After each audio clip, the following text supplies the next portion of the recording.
Bam, episode 229 of The Edward Show. I am sitting in a posh hotel lobby and I am shooting this one with video. I never do it with video, but I was asked today, why don't you do it with video? And I said, you know what? I'll try it again with video. I've only done this show with video one time. Out of all 229 episodes, I've only done this show with video one time. So this is time number 2. I'm trying again. Number 2. Why don't I do it with video? Normally because I find video to be a bit distracting. Also because I feel it doesn't need it that much. I personally, when I listen to podcasts, I never listen to them with video. Very rarely do I, but other people do. And I like the challenge of doing with video. The other reason why is I don't want people to know how many cuts my shows typically have. I've talked about it before, but I remove all the gaps between words just automatically using a tool called Descript. So my shows flow very nicely. And when you only listen to them, that's all you hear. You don't hear the pauses, the minute-long pauses where I have to think about things. All you hear is me going from sentence to sentence, from thought to thought. But when it's video, you see all of the cuts involved, the hundreds of cuts that go into a single episode of this show, which is crazy because I put out one of these a day, and each show has hundreds of cuts in it. And that's what you see when you watch the show with video on this episode. So this episode, let me tell you what this episode is about. This episode it's going to be a story that represents my philosophy on business. I'm listening to The Infinite Game by Simon Sinek. Way better book than I thought it would be. When I started listening to it, I thought it was going to be this book about ethics in business. I listened to it. I forget who recommended it to me. It was in my Audible library. So I had purchased it many, many months ago. Don't even remember who told me to get it. Started listening to it. I said, this is just going to be about ethics in business. And it's so much more than that. I'm getting so much out of this book, The Infinite Game by Simon Sinek. I'll put a link to it in the show notes for this episode.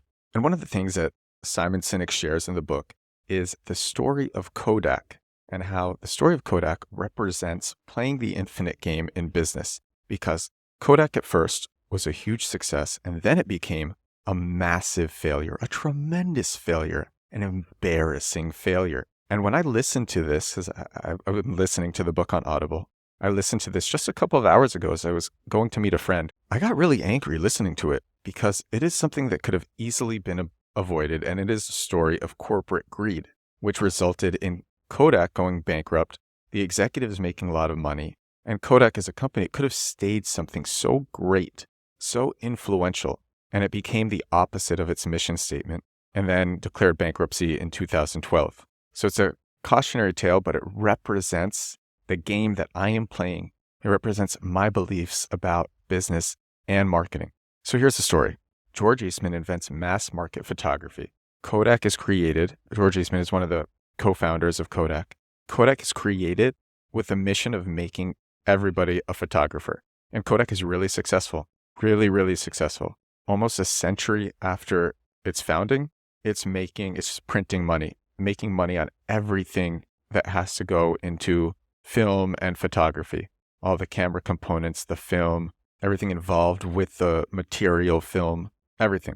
The executives are making bank, the company's making bank, a very successful company. And around this time, one of its inventors, it has inventors, it has researchers. One of its inventors developed digital photography. And this inventor was really excited. Hey, this is a way to further the vision of George Eastman and to make photography more mass market. The inventor shows this to the executives, shows this to the board, and they hate it. They tell the inventor, no one is going to want to look at photos on a screen.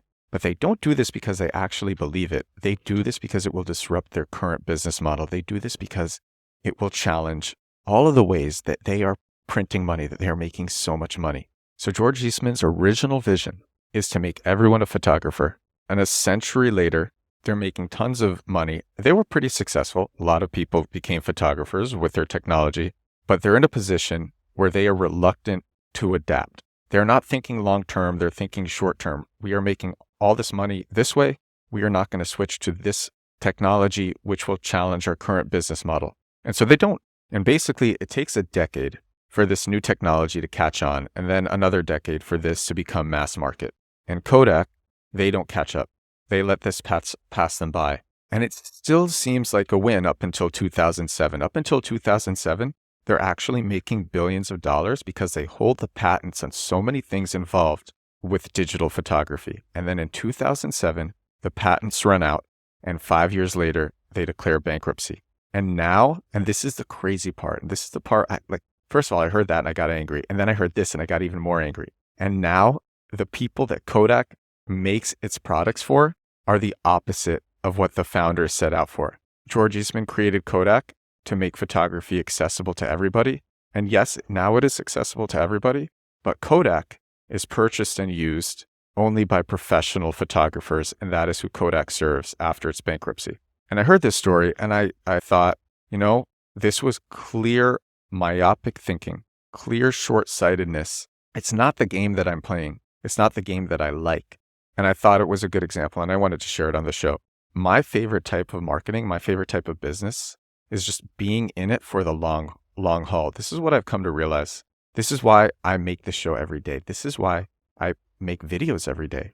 I show up every day. This is the most guaranteed form of success, is when you just show up every day and you build and you build and you build. And some days you're plateauing, some months you're plateauing, but you keep building and eventually you're building something great. And Kodak stopped building. They stopped advancing. They got comfortable. I believe that having the long-term mindset is the most guaranteed way to succeed. Now, I talk about growth hacks. I talk about short-form marketing tactics. Do these things with Twitter X ads. Do this with Instagram. Do this with TikTok. And this will benefit you in the short term. I mean, the Twitter X ads glitch only lasted for months, but everything gets you to a different point. And then overall, you have to behave with the long-term vision in mind.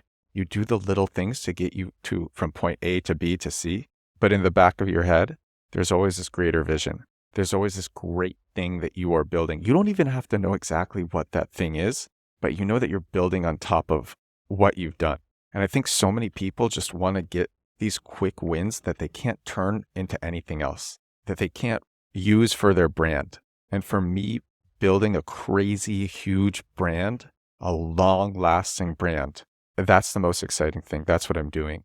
That's the infinite game that I'm playing. That's my philosophy on business. And that's what I wanted to share on episode 229 of The Edward Show. I say this is my growth hacking, growth marketing podcast. I say that on every episode. It's more of a marketing podcast. And a lot of the time I talk about growth hacks and I talk about growth marketing. Maybe I'll talk about SEO tomorrow. Maybe I'll talk about another ad glitch. Maybe I'll talk about TikTok or Instagram. But at the end of the day, like I said, these things are being done with a grand vision in mind. Show up every day, play the infinite game, play the long game. I'll give a quick example actually of me playing the long game. I discovered the Twitter X ads glitch. I could have kept that a secret. I shared it. I shared it on my TikTok. I made it go viral. I said how to do it on the show. I found the Instagram glitch and it worked super well for me. Talked about it nonstop. The short-sighted thing to do would have been to not talk about it. And honestly, that might have not even stopped it from going away. I can't believe how long the Twitter X ads glitch existed for after I made it go viral. So I'm playing the long game. Thank you so much for listening. Recording this from a hotel in Poland. This is my buddy who I came to Poland with. Oh, you're... Yeah, I never record with video. We're at a hotel lobby working on our laptops. Thank you so much for listening. I will talk to you again tomorrow. Bye now.